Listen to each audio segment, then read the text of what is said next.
sujets aussi durs les uns que les autres par moment, en particulier les jeudis, puisque nous nous intéressons à ce qui touche à la population, des sujets d'intérêt public. Aujourd'hui, nous parlerons des accidents de la route. On en a marre. Mais il faut qu'on en parle pour que ça s'arrête, parce qu'il s'agit de nos vies. Alors, quel que soit le sujet, quand on commence l'émission, on est toujours heureux. On déborde d'énergie et de pêche, de joie aussi. Eh bien, ils sont avec nous aujourd'hui. Nos invités sont à ma gauche et la team du jeudi est à ma droite. Je l'adore, cette team. Vous ne pouvez pas imaginer à quel point juste le premier de la droite vers la gauche, c'est comme ça, Paulus Agathon. Il est aimable, il a quelque chose, il y a un petit truc en fait que je n'arrive pas à définir. Bonjour Caroline. Bonjour Paulus, ça va? Oui, ça va. Je suis toujours content de me retrouver tous les jeudis entre deux charmantes dames. Et aujourd'hui, j'ai la chance d'avoir Blanche-Neige à côté. Vraiment quoi, vraiment quoi. et elle est vraiment débonnaire. En fait, Manuela Pocosi, pour ceux qui ne la connaissent pas, c'est la reine du plat quali. Mais voilà, entre autres. Mais laissez-moi vous dire, autant elle a ce sourire généreux sur le plateau, autant elle affiche à l'extérieur. Et c'est une belle âme, oui. C'est pas Atalakou pour Atalakou, c'est la vérité, n'est-ce pas, Manuela Pocosi? Salut Caro, salut public, bonjour aux chers téléspectateurs aussi. Ravi d'être là comme jeudi. C'est la Ligue des Justiciers. Moi, je suis toujours contente parce qu'on s'attaque au sujet de société. N'est-ce pas? Et puis on est là pour apporter des vrais éléments de réponse et de solution. Voilà. 2 piqûres, j'ai toujours dit, lorsqu'il a 2 piqûres, ça me fait peur. Et avec la ceinture encore. Ah là, c'est gâté. Ça va. Là, c'est gâté, c'est gâté. Et ça, j'adore également les jeudis parce que vous parlez de sujet de société. Là, nous, on joue entièrement notre rôle de la voix des sans-voix. Parce qu'il il y a des gens qui veulent parler à la télé, ils ne peuvent pas. Donc, ils passent par nous et pour que nous, on puisse s'exprimer. Et je lui dis qu'il ne faut pas confondre liberté et libertinage. Je l'ai toujours dit, l'État est déjà dans un autre État déjà. Donc, il faut faire très... Ce n'est pas l'État qui va aller te surveiller d'une manière. Après, tu as dit que tu n'es pas libre. Maintenant, on te laisse la liberté et tu commets des bêtises. Il ne faut pas gâcher le nom de l'État. Et je vais piquer Caro. Vous allez piquer Caro, vous allez me piquer combien? Non, je sais pas, j'ai dit Caro, je vais piquer ces personnes-là, voilà. Et heureusement, je suis débordé de colère, mais il y a mon artiste qui est là. D'accord. Il se présente officiellement. Vous êtes son producteur? Ouais, c'est...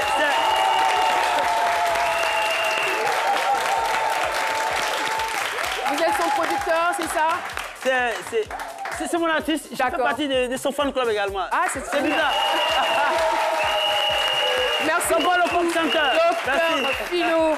Eh bien, il faut retenir que pour ce premier trimestre du mois de l'année 2021, plus de 5000 accidents ont été enregistrés sur nos routes, selon l'Observatoire de la solidarité et de la cohésion sociale. Eh bien, on en parle aujourd'hui grâce, bien évidemment, au témoignage d'une jeune dame, Kwasi Afoué Yvonne. Elle a 33 ans.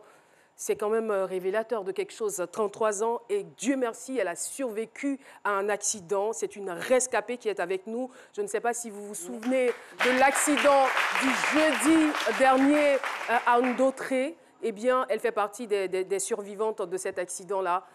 Kwasi Yvonne, bonjour et bienvenue sur notre plateau. En tout cas, prompt rétablissement à vous. Hein. On est content de vous avoir parce que vous êtes en vie. Voilà. Il n'y a rien au-dessus de la vie. La vie est plus que tout. C'est plus qu'un trésor. Et vous avez survécu. Nous, on est heureux pour vous. Merci beaucoup, Carole. Voilà. Alors, vous ne serez pas seul sur le plateau. Nous avons des spécialistes avec nous. Monsieur... Je me retrouve, Monsieur Bafa Koné, il est directeur de l'Office de sécurité routière, conseiller technique chargé du transport routier au ministère des Transports. Bonjour. Merci. Et merci surtout d'avoir accepté notre invitation. Merci beaucoup. Je suis très heureux de me retrouver parmi vous.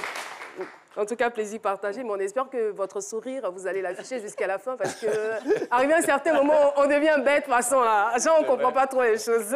On est disposé à répondre à toutes les questions. C'est très bien. Lieutenant Baba Claude, profession officier à la protection civile en fonction au centre de secours d'urgence de Grand Bassam. Vous êtes également secrétaire général du syndicat des agents actifs de la protection civile. Caro, c'est tellement bien dit que je n'ai rien à ajouter. Merci beaucoup. Merci beaucoup. Et moi, lorsque j'ai des invités qui sont très à l'aise, je me sens bien parce que je me dis, ça va cartonner, on va faire une belle émission. Avant d'entrer dans le vif du sujet, qu'il nous soit permis d'écouter le récit, les circonstances dans lesquelles l'accident de Ndautré s'est produit, bien évidemment. Voilà. Et on reviendra pour échanger sur le plateau avec nos invités, bien sûr, tous nos chroniqueurs. Quand elle sort de chez elle, le jeudi 22 avril au matin à Abobo-Samake, elle est loin de s'imaginer qu'elle a rendez-vous avec son destin. Comme chaque jour, Afoué Yvonne emprunte son mini-car pour se rendre sur son lieu de travail, à la zone industrielle de Yopougon. Ce jour-là, le trajet démarre de façon tumultueuse. À l'avant du véhicule, le chauffeur se dispute avec un passager. La tension inquiète les autres passagers qui réussissent tout de même à faire cesser la dispute. Peu de temps après, un deuxième incident se produit. Celui-là, à la fois grave et annonciateur. Un taxi communal en provenance de la commune de Yopougon freine brutalement devant le minicar dans lequel Afoué est installé. La collision est évitée de justesse grâce à la vigilance du chauffeur. Seulement, le pire était à venir. Au niveau de Ndautré, le même taxi fait des déviations dangereuses sur la route. Les interpellations fusent de partout, mais il refuse d'obtempérer. La conséquence sera fatale. Il heurte un camion de transport de sable. Le chauffeur du poids lourd perd à son tour le contrôle de son véhicule et percute violemment le minicar. En une fraction de seconde, elle et les autres passagers se retrouvent dans un ravin.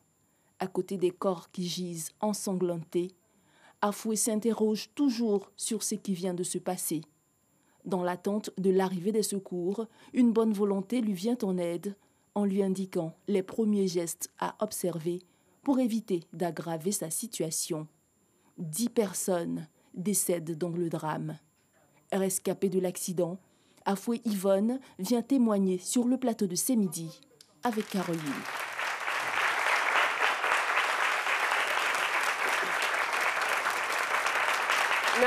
Merci beaucoup. En tout cas, c'est le témoignage des encouragements qu'on a là avec le public pour dire à Afoué Yvonne que nous sommes de tout cœur avec vous.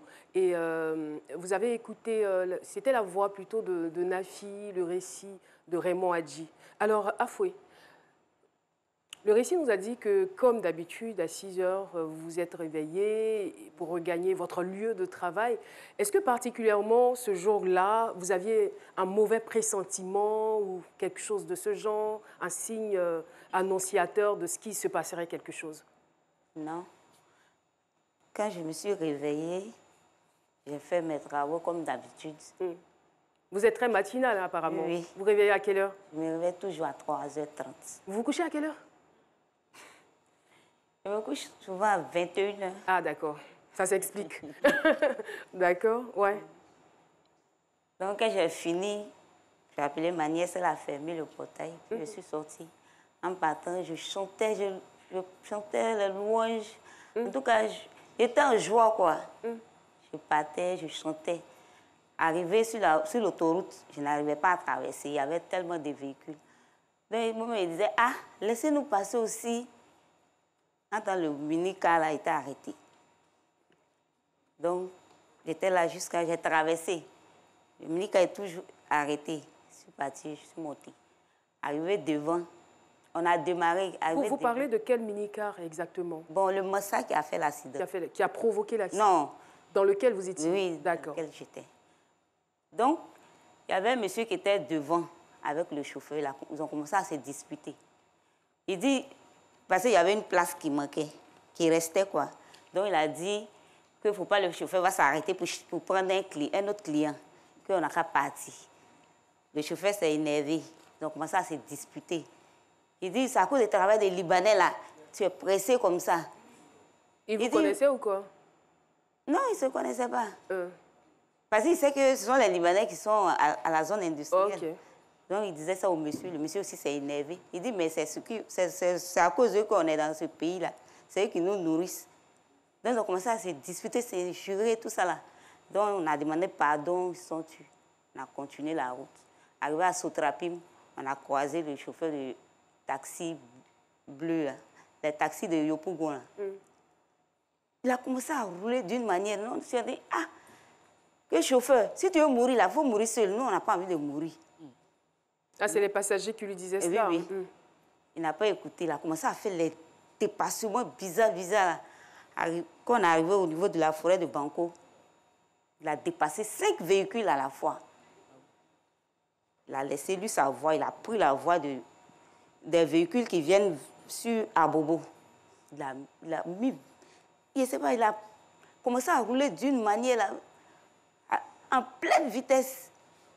Il ne savait pas que, comme il ne faisait pas bien jour là, il ne savait pas qu'il y avait un gros camion qui venait. Le camion de sable, là. Il allait cogner le camion. Le camion l'a projeté dans le ravin là-bas. Nous, on était dans l'embouteillage. Le gros camion aussi a dévié sa route, venu nous balancer dans le ravin là-bas. C'est ainsi. On s'est retrouvés à terre là-bas. Et à quel moment vous avez réalisé qu'il venait de se produire quelque chose de grave? Bon, c'est quand je suis tombée, je me suis relevée. Il a commencé il était paniqué, donc il a commencé à crier. Donc vous étiez à l'intérieur de la voiture? Oui, oui. Après, pendant l'accident... Oui. Moi, je suis sortie par les vitres. C'est le choc qui vous a projeté? Voilà, le choc m'a projeté. D'accord. Donc, il disait, donnez mon téléphone, je vais appeler mon grand frère, donnez mon téléphone. Donc, il y a un monsieur qui est venu. Il dit, il faut te calmer, on va appeler ton grand frère. Mais actuellement, on ne peut pas prendre ton téléphone. Il faut laisser le téléphone là. Si toi, tu vis là, il faut laisser à faire des téléphones là. Ton grand frère là, on va l'appeler. Donc, il m'a dit, puisque je saignais au niveau de la tête, le sang là coulait même, ça versait sur moi. Donc, il dit, bon, il faut te coucher. Il m'a fait coucher sur le dos. Je vois que j'ai mal à la colonne vertébrale. Donc, il dit, ah, comme on a fait un peu les formations au niveau des quartiers avec la Croix-Rouge là, il dit, ah, ils ont dit, quand il y a un saignement comme ça, là, il faut se coucher sur le ventre pour ne pas que le sang... Donc, je me suis couché sur le ventre jusqu'à ce que les pompiers arrivent. Merci beaucoup. Alors, je voudrais m'adresser au directeur de Lozère. Oui. Vraiment, ce qu'on observe aujourd'hui sur les routes, c'est catastrophique, c'est choquant. On a l'impression que la conscience, la responsabilité ont foutu le camp. Chacun fait ce qu'il veut, chacun est libre de faire ce qu'il veut, comme si on était dans une jungle. Est-ce qu'il y a une justification à cela? Comment on peut avoir, dans un État comme la Côte d'Ivoire, autant d'indiscipline sur les routes? Nous n'arrivons pas à justifier ces actes. Nous déplorons ces actes parce que c'est de l'inconscience, de l'imprudence des chauffeurs qui se manifestent sur la route. Effectivement, comme l'a dit la dame, le même jour, nous avions été informés de cet accident. Nous avions déployé notre police spéciale de la sécurité routière, qui était les premiers arrivés. Et avec le groupement sapeurs-pompiers militaires, ils étaient en train de secourir ceux qui étaient dans les cas de blessés. Et après, ils nous ont fait un point détaillé de ce qui s'est réellement passé. Comme l'a dit, effectivement, c'est l'imprudence du conducteur du taxi communal, qui est sûrement très pressé, qui allait d'Autré à Yopougon, qui s'est permis de faire des dépassements, de mauvais dépassements. Et il a rencontré de façon frontale un camion de sable qui était dans sa voie.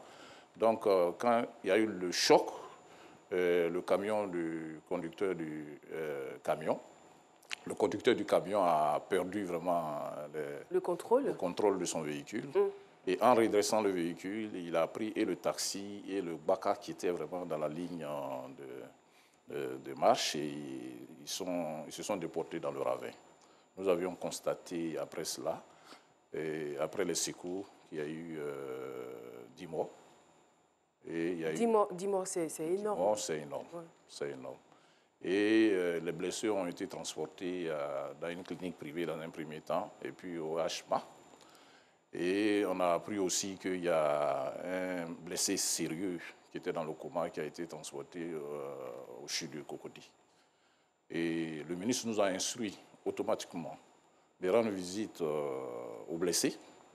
Et nous sommes allés dans les cliniques, nous avons rendu visite aux blessés nous avons pris contact avec le directeur de l'hôpital et on a donné, au nom de Monsieur le ministre, on a pris en charge les premiers soins à apporter aux blessés.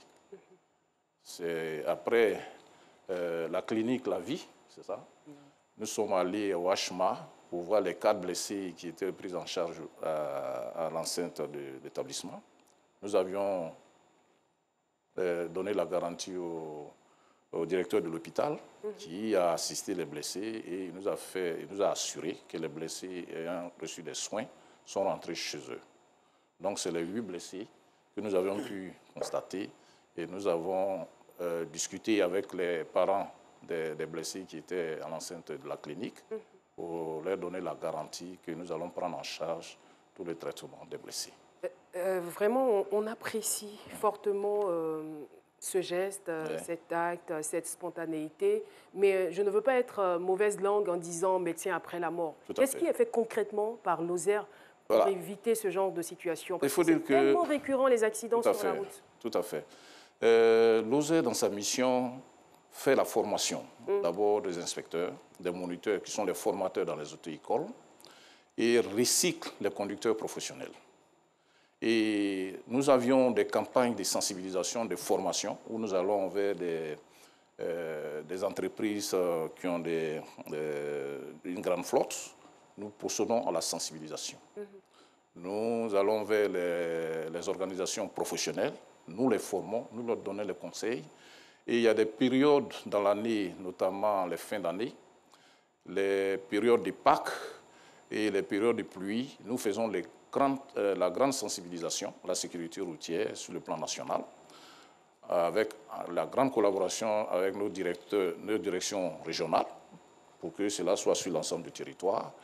Et nous donnons les conseils d'usage. Mais j'avoue, une fois que le chauffeur qui a son permis et qui aborde un véhicule, j'avoue qu'il est difficile, souvent, on constate qu'ils sont beaucoup imprudents. Ils sont irrespectueux des règles réglementaires du code de la route. Voilà. Au détriment de leur vie et de la vie et aussi, des passagers. Hein, voilà. Pour revenir au cas de ce qui s'est passé en Dautré, le chauffeur du taxi communal est parmi les décédés. Et on a appris aussi que le chauffeur du Gwaka aussi est parmi les décédés. C'est bien dommage, oui, Emmanuel. Oui, c'est dommage. Monsieur le directeur, monsieur Koné, j'allais vous poser la question. On a posé de toute façon le diagnostic de l'incivisme routier, mais qu'en est-il maintenant de celui de l'impunité? On a vu, on a compris que vous prenez ces victimes en charge, mais qu'est-ce qui se passe aujourd'hui concrètement? Où est-ce qu'on en est au niveau des responsables? Ok, le chauffeur de Baka est décédé et puis le conducteur aussi, mais qu'est-ce qu'il en est de l'impunité quand même? Parce qu'il y a un sérieux problème à ce niveau-là aussi. Tout à fait. Il faut reconnaître que l'enquête est en cours. Après constat d'accident, nous allons apprécier. Mais au niveau du ministère des Transports, il y a un comité national des retraits de permis de conduire qui existe. Et comme vous le savez, pratiquement, il siège tous les deux fois par mois. Et on sanctionne les mauvais conducteurs qui sont impliqués dans les accidents. Vous les sanctionnez comment? Ils sont sanctionnés. Bon, s'il y a mort d'homme, il y a d'abord le côté pénal où il fait la prison, mais les mesures administratives, c'est la suspension, le retrait systématique du permis de conduire. Et il nous arrive, dans l'appréciation de l'accident, d'aller jusqu'à retirer les licences d'exploitation aux responsables de l'activité. Voilà. Alors, nous savons que les accidents de la route ont plusieurs causes. Hein. Il y a des causes qui sont plutôt naturelles, mais il y a beaucoup de causes qui sont humaines. Je pense à 90%, les causes sont humaines. Tout à fait. Alors, moi, j'aimerais pointer du doigt la police. La police qui se retrouve sur les routes, qui a pour rôle aussi de réguler la circulation et de sanctionner les auteurs de mauvaise conduite. Est-ce que vous pensez que notre police fait suffisamment bien son travail pour éviter les accidents? Bon, la police a vraiment... ne soyez pas gênés. Hein. Le rôle ici, du là, contrôle. on est en famille, personne ne nous écoute. Ils ont la mission. C'est incroyable. Ils ont la mission de contrôle. Il faut dire qu'à un moment donné, quand le contrôle aussi est très intempestif dans la circulation, c'est les mêmes conducteurs, les gestionnaires qui se plaignent. Vous savez, à un moment, on ciblait un peu la façon dont ces contrôles se faisaient. Et il y a eu des grandes décisions qui ont été prises à amoindrir ces postes de contrôle. Et nous, à notre niveau, nous sommes en train aujourd'hui de mettre un système de transport intelligent avec des caméras qui sont sur les axes. Aujourd'hui, on peut suivre le comportement de chaque véhicule à partir du flashage du numéro d'immatriculation. Et bientôt, on va faire la vidéo-verbalisation. Et on va pouvoir... Vous procédez déjà au flashage? Oui, okay, ça existe. Ouais. Depuis combien de temps? Il y a eu une phase expérimentale qui s'est produite sur 8 mois, qui a été concluant, qui est partie en Conseil des ministres. Il y a une communication qui a validé le système de transport intelligent. Les radars ont été déployés. Aujourd'hui, l'opérateur économique qui a ses missions, ses activités, il y a une convention qui a été signée entre l'État de Côte d'Ivoire et cette société. En tout cas, ça, c'est un très bon point pour le ministère des Transports. J'en profite pour surenchérir, puisque vous êtes là, Monsieur Koné. J'allais vous poser des questions. Quels sont les travaux prévus? On entend un peu tous parler d'échangeurs, de choses comme ça pour désengorger les artères principales. Qu'est-ce qui est prévu? Voilà, sur cette même voie, il faut dire qu'il y a un grand projet qui part dans la zone industrielle, à l'entrée vers le 3e pont de Yopougon, jusqu'à la sortie vers Anyama. Il y a l'élargissement des voies avec des parcs de stationnement qui sont prévus parce qu'il y a des sociétés, par exemple, de ciment qui existent et qui régulent les véhicules dans leur chargement. Et il y a une grande ouverture qui va permettre de régler le problème de la circulation sur cette grande voie. D'accord, c'est vrai que la team a envie de poser des questions, mais il faut bien équilibrer les choses. Alors, nous allons poser une question au lieutenant Baba Claude. Alors, vous nous avez dit que vous êtes officier à la protection civile en fonction au centre de secours d'urgence de Grand Bassam. C'est ça.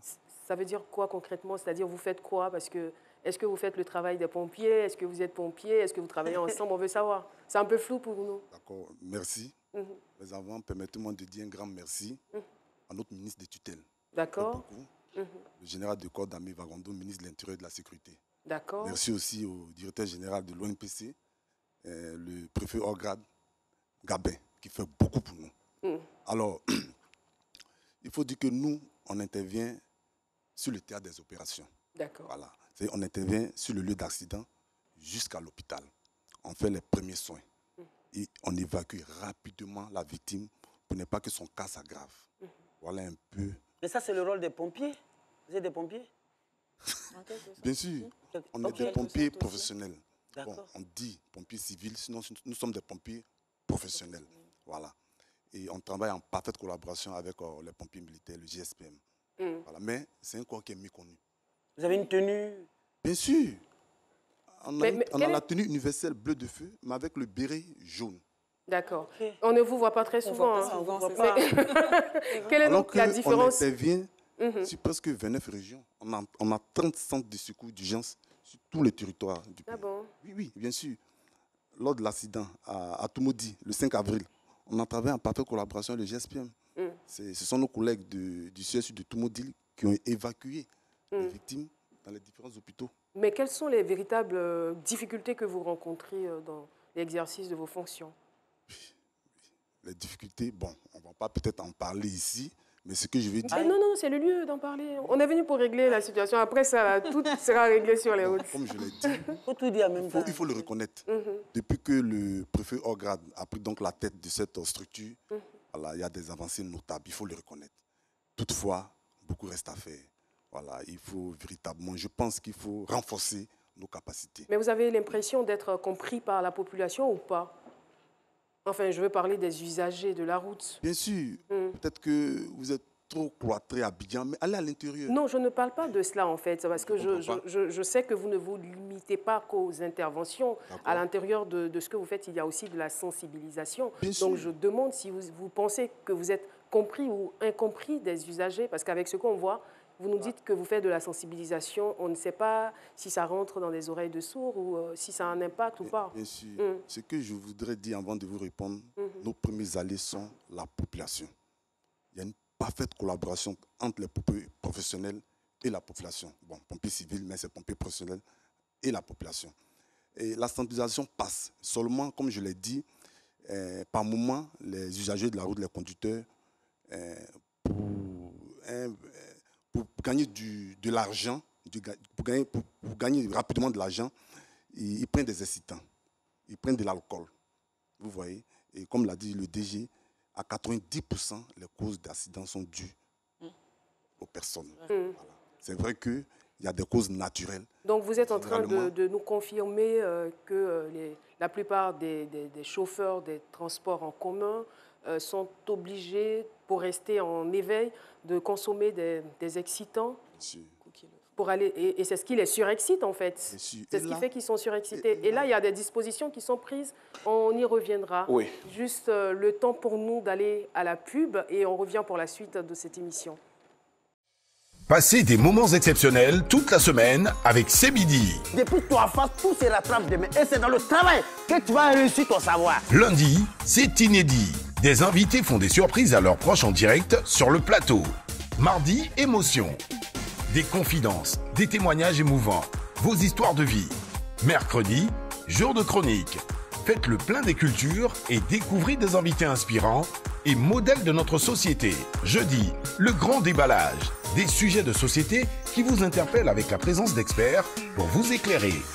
Vendredi, c'est la grande finale. Le show pour célébrer des personnalités nationales et internationales. Hommage exceptionnel. À 12h, retrouvez C'est Midi avec Jean-Michel Aunin du lundi au mercredi et Caroline Da Silva jeudi et vendredi sur RTI 1. Afoué Yvonne, je suis l'une des rescapées de l'accident du 22 avril dernier à Ndautré. Un accident qui a fait 11 morts et de nombreux blessés. Alors, la survivante est avec nous, le prétexte qui nous permet donc de parler de toutes ces causes et conséquences des accidents de la route. Nous avons donc deux experts avec nous pour éclairer notre lanterne. Eh bien, juste avant la pub, nous parlions donc de ces excitants qui sont consommés par la plupart des usagers de la route et en particulier les chauffeurs des transports en commun pour aller très vite et pour gagner de plus en plus d'argent. Voilà. Et on demandait donc au directeur de Lozère de nous dire exactement s'il y a aussi des dispositions qui sont prises à l'encontre de ces personnes-là qui consomment des excitants au volant. Il faut le dire tout de suite, hein, le cadre réglementaire qui est enseigné aussi bien dans les auto-écoles que pendant notre formation, nos sensibilisations. La consommation de l'alcool ou bien conduire en état d'ébriété est puni. Les cafés serrés. Oui, c'est puni. Voilà, seulement pour déterminer ces valeurs, qui a une valeur limite, il faut consommer pour avoir 0,8 grammes dans le litre de sang. Et on doit passer par un test, soit par éthylomètre, pour pouvoir déterminer ces valeurs. J'avoue que quand il est déterminé qu'un conducteur qui est en état d'ébriété a dépassé cette limite, il peut aller en prison. Monsieur le directeur, excusez-moi, c'est vrai, ça fait 21 ans que je suis sur la terre des vivants. Ouais. En fait, j'ai 21 ans. Mais jamais... Des applaudissements pour dire qu'on ne me croit pas. Bon, c'est pas grave, c'est pas grave. J'assume. Alors, c'est pour vous dire que je n'ai jamais vu un policier sur la route en train de faire un test à un conducteur. Tout à fait. J'ai jamais vu. Tout à fait. Sauf dans les films. Non, pas dans les films. Dans nos campagnes de sensibilisation, quand nous allons à sécuriser les corridors et tout ça, nous faisons des tests. C'est à titre expérimental au niveau de la sensibilisation. Il nous est arrivé, dans les cas d'accident, sur ordre de monsieur le procureur, nous faisons des textes et nous, sur réquisition de la police, et sur la valeur de ces rapports-là, les conducteurs sont punis. Mais quand vous parlez de corridors, ça veut dire que c'est quand le véhicule sort d'Abidjan, là, il y a des corridors. On parle des véhicules, des Baka, des Wororo qui non, des Baka. Et même, excusez-moi, monsieur le directeur général, ça se voit à l'œil, on n'a pas besoin d'appareil. Un apprenti Baka, même sa manière de te parler, tu sais que lui, là, il n'est pas lui-même.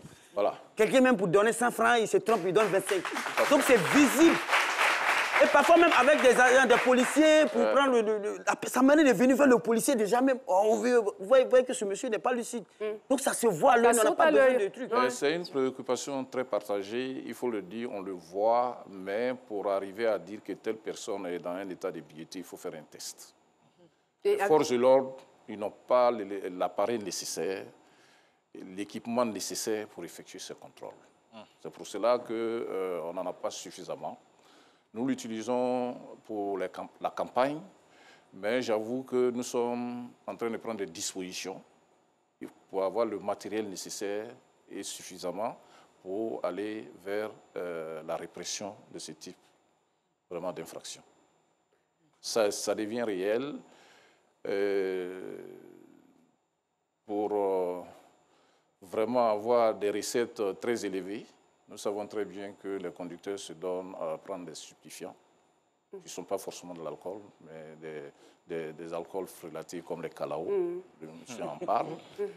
On a toutes ces expressions, mais j'avoue que c'est un milieu. Nous pensons qu'avec la sensibilisation, on sensibilise aussi bien les gestionnaires d'entreprises de transport pour dire le danger de mettre trop de pression sur les conducteurs, de sensibiliser les conducteurs à éviter de prendre de l'alcool ou bien des stupéfiants pour travailler.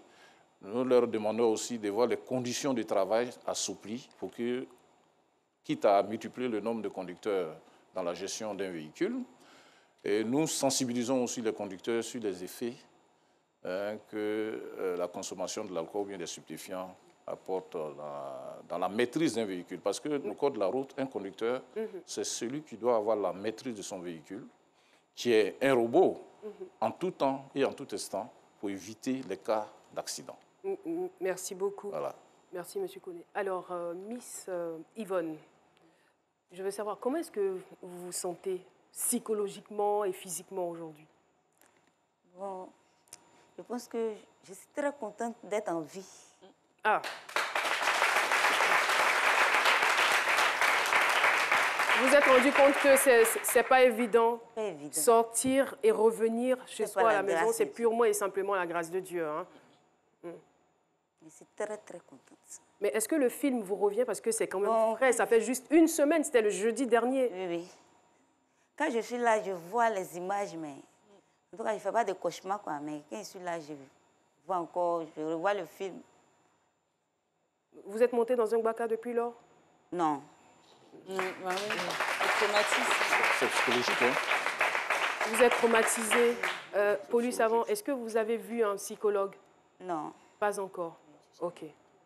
Alors, moi j'ai une question plutôt pour M. Koné, parce que Yvonne le disait, déjà quand elle était dans le véhicule, le conducteur allait quasiment dans tous les sens. Et puisque l'émission est diffusée en direct sur la page Facebook, on a quelqu'un qui était dans pareil cas, qui est descendu du véhicule et qui a relevé la plaque d'immatriculation. Est-ce que dans pareil cas, ça peut servir et comment vous vous y prenez? Tout à fait. Et il faut dire que si on est en face de telles pratiques, quand on est informé, on saisit soit une brigade de gendarmerie ou les forces de l'ordre pour intervenir sur le véhicule. Est-ce qu'il y a des moyens de prouver que la personne a enfreint des consignes routières, on va dire, en matière de sécurité routière? En matière de sécurité routière, quand vous dites tout à l'heure... Là, on vous remet la plaque d'immatriculation, mais vous n'avez pas vu... Non, en fait, s'il y a des photos qui l'appuient, et s'il y a un appel qui dit, bon, je suis dans tel véhicule, le conducteur a un comportement un peu bizarre, nous appelons, il nous donne sa position. Il y a un numéro vert. Voilà, il y a un numéro vert, et il nous donne sa position. Nous appelons soit le poste le plus proche des forces de l'ordre qui intervient. Et aujourd'hui, on a la chance quand même d'avoir beaucoup de caméras de surveillance. Ça sert aussi à ça, non? Comme je vous le dis, on a un système de transport avec dans les grands projets de M. le ministre des Transports, qui depuis son arrivée en 2017 fait beaucoup. Ça fait partie d'un des grands projets qui sera opérationnel dès maintenant. On a les moyens par flashage de voir toute la circulation, de voir les mauvais comportements, Et puis même les informations sont données à un laboratoire où il y a des policiers qui font la vidéo-verbalisation. Est-ce que ce sont... Ils peuvent intervenir directement quand le cas devient... On a même assisté à des prises où on a vu deux bakas qui faisaient un peu le rodéo sur la route. On a eu à intervenir à temps pour attraper les conducteurs qui se donnaient à ce genre de pratiques. Mais qu'est-ce qui fait que malgré tout cela, malgré tous ces moyens qui sont déployés, ça continue? Voilà, des fois, c'est même en présence, c'est choquant, en présence des policiers que les chauffeurs de Gbaka font ce qu'ils veulent quoi, sur la route. C'est choquant quand même. Ben, je pense que... Et pour les titiller un peu, on dit qu'il y a alliance entre eux, mais franchement, c'est de la vie qu'il s'agit. En fait, je pense que s'il y a un élément des forces de l'ordre qui est dans les environs, qui constate, il est de son devoir d'arrêter le véhicule. Il a fait... J'ai pas bien entendu? Il est de son devoir d'arrêter le véhicule. D'accord. De contrôler le véhicule. D'accord. Et que les choses se mettent en ordre. Si le véhicule a jour, on le laisse partir? Bon, s'il a fait une mauvaise... pratique de conduite, il peut être amendé pour cela. Pourquoi ne pas créer une force spéciale pour tout ça là? Parce que la police, il y a tellement de tâches. Excusez-moi, actuellement où on fait l'émission, il y a un gros camion de sable qui est couché sur l'autoroute du Nord et les véhicules sont... Il y a un gros embouteillage en ce moment, dans l'information. Bon, selon les informations qu'on a, ce chauffeur de véhicule aurait refusé de stationner quand les gendarmes l'ont interpellé. Bon, jusqu'à elle allait se coucher sur l'autoroute. Les autres véhicules sont venus rentrer dans lui. Monsieur le directeur général, il y a également le mauvais stationnement des gros camions. Quand vous allez à la GESCO, pour sortir d'Abidjan, pour taper 1 heure de temps, les gros camions sont alignés. C'est pas sûr. Ils sont là, même à la zone industrielle, ils sont stationnés n'importe comment. Bon, vous voyez, et puis on est là, on passe, et puis souvent, il y a des véhicules, il y a des sirènes qui passent à côté, on voit. Qu'est-ce qui est fait concrètement dans ce sens? Tout à fait. En fait, le cas que vous venez de souligner, quand j'étais dans la salle d'attente, effectivement, on a été informés. Nous étions en train de travailler à ce que la situation revienne normale. Il s'agit d'un camion qui transportait de la marchandise et qui a refusé de s'arrêter quand les forces de l'ordre lui ont dit de s'arrêter. Il a été poursuivi par un motard qui lui a intimé l'ordre de s'arrêter. Et il s'est arrêté au bas-côté, mais il gênait la circulation.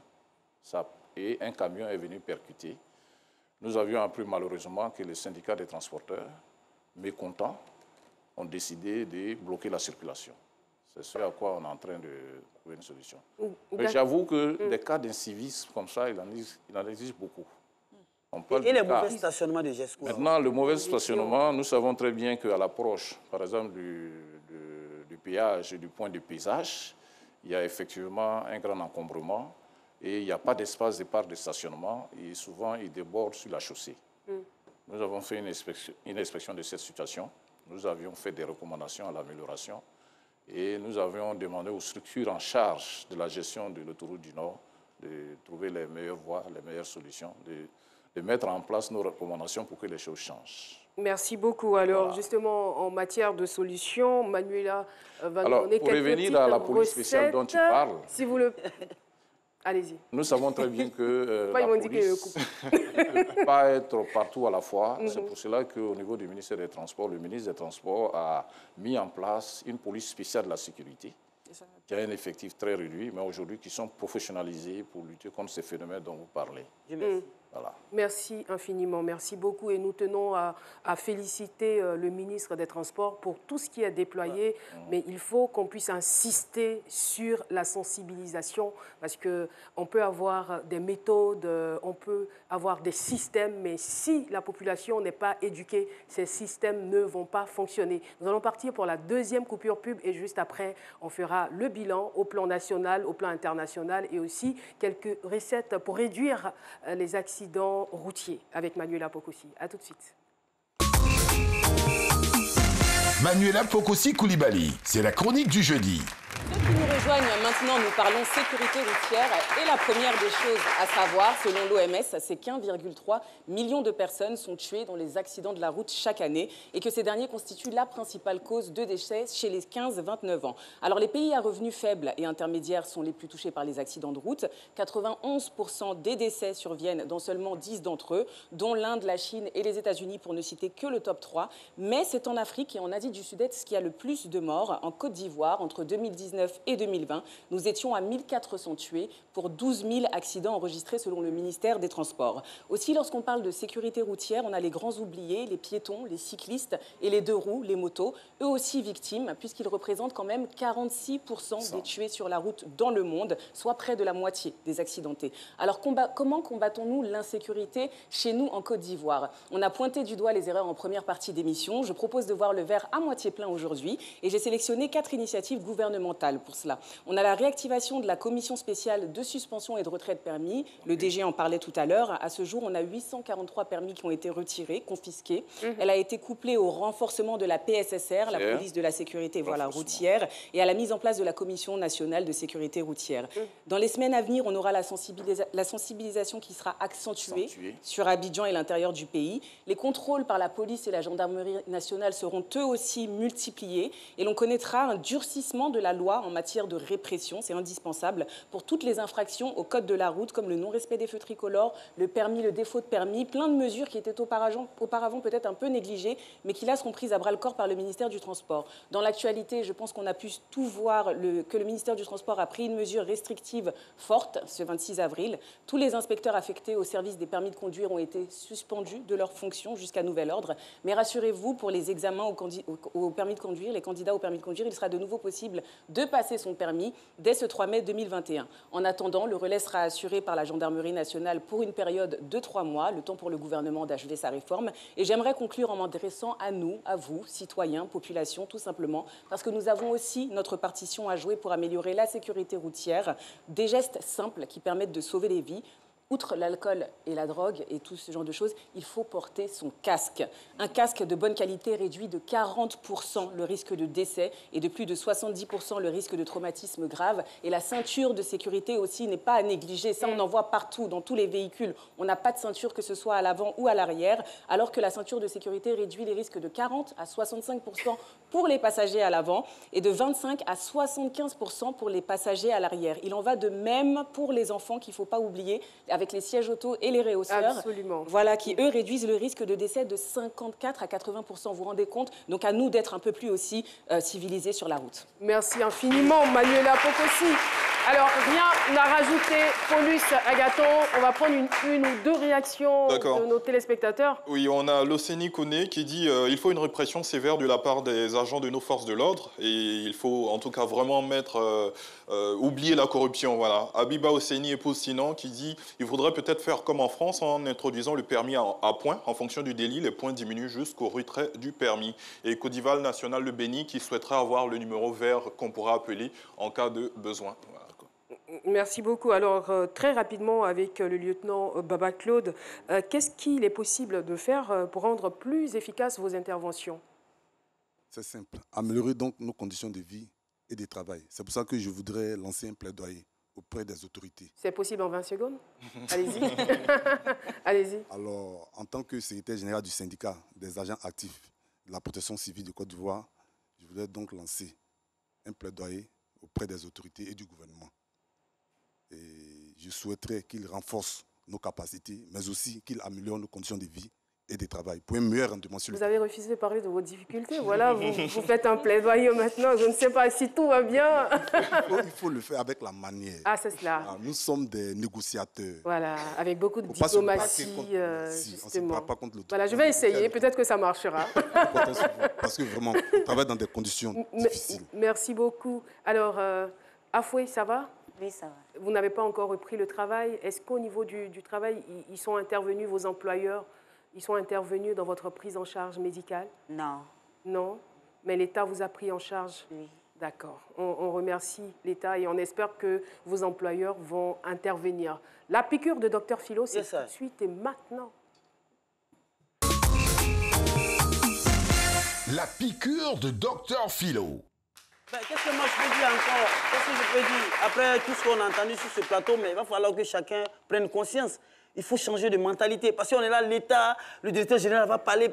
Mais c'est le monsieur, il est là, il fait son travail. Mais si vous n'écoutez pas ce que les gens disent, comment est-ce que vous voulez que les accidents de circulation baissent? Je ne peux pas concevoir. Et puis, en même temps, cette piqûre aussi va à l'endroit aussi des autorités. Il faut que les autorités soient encore plus regardantes encore dans ce domaine-là. Quand on parle de visite technique, on se demande comment est-ce que ça se passe. Parce qu'il y a des véhicules, quand vous voyez ces véhicules-là dans la circulation, mais c'est des cercueils ambulants, c'est de la féerie à outrance, mais ils montent papier. Où il a passé la visite? Qu'est-ce qui est technique là? Même quand vous disiez on retire les permis, on retire les permis, vous retirez les permis, mettez le gars même en prison, vous oubliez qu'il a formé encore un petit encore, idiot encore, qui va encore tuer les gens. Donc il faut, c'est votre travail, il faut encore plus réfléchir dans ce sens. Voilà, quand je regarde dans 200 francs, peut-être la situation dans laquelle elle se retrouve. Il faut que, vous parlez des forces spéciales qu'on doit créer pour ça, il faut accentuer cela, il faut que ce soit un grand nombre à tous les carrefours. Je ne vais même pas parler des policiers, eux ils font le travail, mais créer poste là pour ça, on va laisser les gars là, ils vont faire le travail forcément. Mais dis que, prenons conscience. Vous parlez de négocier avec les sociétés. Allez vers les djoulatières. Ne dites pas société. Quand vous allez les sensibiliser, c'est dans quel français vous parlez? Quelqu'un me dit, tu vas lui dire quoi? Il va comprendre quoi? Tu vas lui dire quoi? Il va comprendre quoi? Et quand vous allez vers ces sociétés, vers ces djoulatières qui demandent des recettes, dites-leur de diminuer, de baisser. C'est une autre solution. Au lieu de 20 000 francs, dites au monsieur de donner 10 000 ou 12 000. Comme ça, le monsieur peut rouler tranquillement. Parce que c'est la raison même récurrente qu'elle a. Il faut que je fasse ma recette. Mais vous tuez des gens. Merci beaucoup. Voilà. Et je voudrais toutes les autorités déjà, le ministère des Transports également, les sapeurs-pompiers militaires également, qui ont des montants encore qu'il faut filer pour aller intervenir. C'est très mauvais aussi. Félicitations. Vos 2 piqûres ont été pleinement utilisées aujourd'hui. Merci, docteur Philo. Merci à nos invités, M. Koné, merci infiniment, M. Baba, merci beaucoup de votre intervention. On a un numéro vert qu'on va donner rapidement parce que nous n'avons... Oui, en fait, il faut dire, par rapport à ce qu'elle vient de dire, il y a les grands projets de... Pardon, juste le numéro vert. Pour le numéro vert, je ne l'ai pas en tête. D'accord, c'est pas grave, on le mettra sur la page Facebook de l'émission. Ça sera affiché. En tout cas, merci beaucoup. Nous allons communiquer sur ce numéro vert. Nous profitons pour saluer le fan club Amayou Cocorico. Eh bien, Amayou Cocorico, c'est l'artiste qui est là, l'artiste de Dr Philo. Et demain, il a une dédicace, c'est bien cela. Vous avez tous nos encouragements, nous sommes avec vous. Hein. Bah, on va dépêcher Philo, voilà, qui va nous représenter à la dédicace. Merci beaucoup d'être venu participer à cette émission. Merci également au fan club. Allez, je vous embrasse très très fort. Afoué, Yvonne, prompt rétablissement à vous. Et puis, on espère vous retrouver encore en pleine forme. Et nous sommes heureux de savoir que vous appréciez encore plus la vie, surtout à sa juste valeur après ce qui vous est arrivé. Et toutes nos condoléances aux parents des victimes de cet accident. Soyons prudents. La route ne nous appartient pas. Nous en sommes juste des usagers. Et nous avons le devoir de nous surveiller, d'être responsables sur les routes et d'être aussi responsables les uns envers les autres. Merci de nous avoir suivis. Nous vous donnons rendez-vous demain pour la finale. Ça sera chaud bouillant sur ce plateau. Alors, restez sur RTI1. C'est la chaîne qui rassemble et qui vous ressemble. Bye bye.